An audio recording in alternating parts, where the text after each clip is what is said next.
If you feel like more people are diagnosed with autism than ever before, you're right. More people are being diagnosed with autism. We know that since the 1990s, there has been an increase in cases of autism. In this video, I'm going to tell you why. There are 5 main reasons why this has happened. Guys, I'm Dr. Jen. It's good to see you. I'm a family physician. Jumping into the first one of the most important is that our definition of autism has changed over time. This definition of autism has become more broad, and we've learned more. We've incorporated more into the definition. It used to be relatively narrow 15, 20 years ago, and now it's much broader. This is important, and it also weighs into the fact that we do have more people being diagnosed with autism.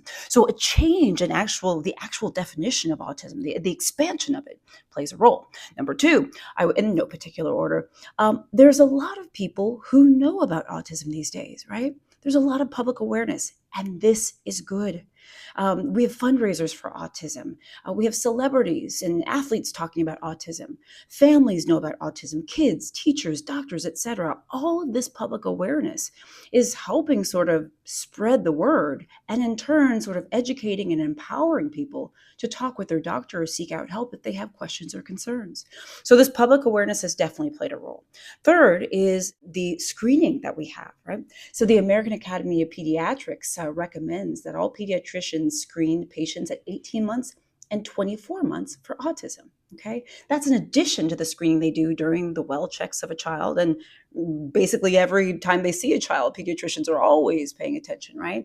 But these sort of designated autism checks have been implemented. So we're screening more. We are screening deliberately. We are also looking for it, right? So that has increased the amount of diagnosis that we've had.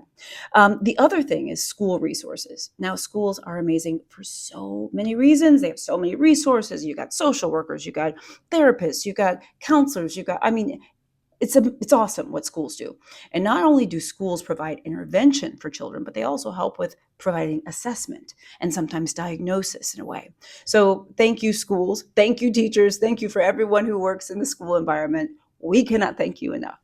And the final one I would say is that while we're seeing more cases of autism, it raises the question, did we have this many cases before we just didn't know it? Something called diagnostic substitution, the idea of that, maybe a child or someone with a certain set of traits 20 years ago might have been labeled one way, whereas now that same person would be labeled as autistic. Right. So that is the other possible factor that's at play here.